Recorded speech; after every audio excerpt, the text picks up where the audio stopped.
But to bring us all of the latest news on this, we have Fox 6's Angelica Sanchez, who joins us live outside of the courthouse with the very latest. Hi, Angelica.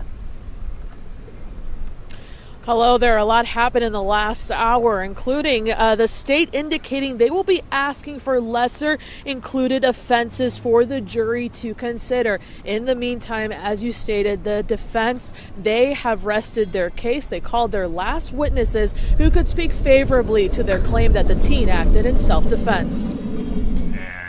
Demonstrative evidence with all video. The defense in the Kyle Rittenhouse trial rested Thursday, moving a case that's divided the nation closer to a potential verdict. The morning kicked off with testimony from Dr. John Black, a use of force expert who analyzed multiple videos in the trial.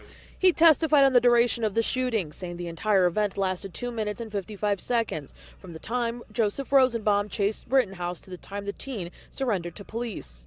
Based on my analysis, the kick to the face occurred prior to the gunshot. He also testified in the second fatal shooting at the center of the case, agreeing with the defense narrative of self-defense. After the kick, the first shot in the second event occurred. That is correct. During cross-examination, Dr. Black said he already billed the defense about $9,000 for his services. The last witness was Frank Hernandez, better known as Drew. He was in Kenosha documenting unrest last August. He now works for a conservative media outlet. Rosenbaum is lunging towards him very clearly, and Kyle fires. And do you see that with your eyes? Yes. He said he witnessed the first fatal shooting. He also testified on the behavior of Rosenbaum and Rittenhouse earlier in the evening, saying Rosenbaum was looking for a physical confrontation while Rittenhouse was trying to de-escalate situations. The prosecution accused Hernandez of bias more than once. Have you ever posted anything on social media? Yes. In support of Kyle Rittenhouse?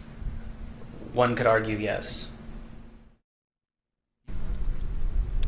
Now, closing arguments are scheduled for Monday. Here's what's ahead for tomorrow. Tomorrow, both sides will return the attorneys. The jury will not be here, and the attorneys will go over last-minute items, anything that needs to be addressed, including those crucial jury instructions. We know that the judge is giving both sides 2.5 hours for their closing arguments on Monday. Reporting live outside the Kenosha County Courthouse, Angelica Sanchez, back to you. Angelica, I do want to pull up a tweet for everyone to see right now. This coming from the Kenosha County Sheriff's Office, as they say they are monitoring this case right here. They say, we recognize that some varying opinions and feelings revolve around the trial that may cause concerns. They say both of our departments have dedicated staff working in conjunction with local, state, and federal law enforcement partners.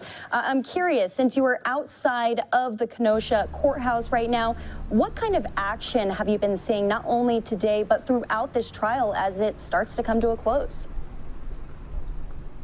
A law enforcement presence has been consistent throughout this trial. Certainly nothing like what we saw in August of last year. Certainly nothing like that. But there has always been a consistent law enforcement presence in this trial. There's also been a heightened security inside of the courthouse, especially on the first few days that this trial began.